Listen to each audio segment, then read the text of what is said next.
If someone told you you could afford a $400,000 house based on your salary alone, they lied to you. Or at least, they left out the part that actually matters.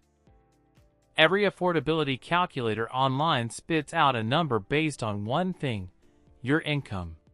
But I ran my own numbers a few months ago, and the number I got was almost $80,000 higher than what I could actually afford.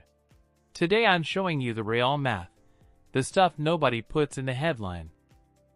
You've probably heard the 28% rule. Your mortgage payment shouldn't be more than 28% of your gross monthly income. Say you make $60,000 a year. That's $5,000 a month. 28% of that is $1,400.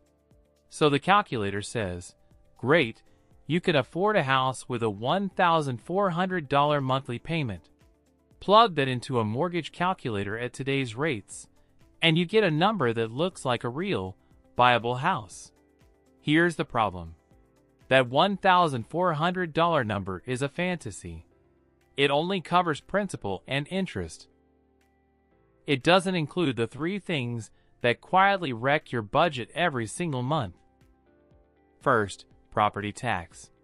Depending on where you live, this can add $200 to $500 a month, easily. Second, homeowner's insurance. Another $100 to $200 a month, more if you're in a high-risk area for flooding or wildfire. Third, if your down payment is under 20%, you're paying PMI, private mortgage insurance, which can tack on another $100 to $150 a month for basically nothing except protecting the bank. Add those up, and your affordable $1,400 payment quietly becomes $1,900 or $2,000.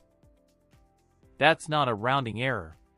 That's the difference between a house that fits your life and a house that owns you. So here's what I actually do now.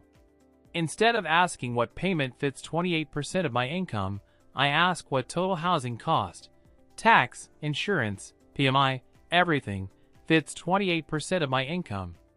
That means I back into a lower loan amount, which means a lower home price than the calculator first told me. When I did this with my own numbers, my affordable price dropped by almost 15%. That felt bad for about a day. Then it felt like relief. Because I wasn't about to walk into a payment I couldn't actually sustain. One more, maintenance. Most guides say to budget 1% of the home's value per year for repairs and upkeep. On a $300,000 house, that's $3,000 a year. $250 a month you should be setting aside even if nothing breaks. Most affordability calculators don't mention this at all. Quick note, I'm not a mortgage broker or financial advisor. I'm just someone who ran their own numbers and wants to save you the same headache I had. Always run your specific numbers with a lender before you commit to anything. If this changed how you think about your own house hunting budget, hit subscribe. I'm doing a full breakdown of my own home search next. And drop a comment. What's the number that actually scares you about buying a house right now? I want to know. See you in the next one.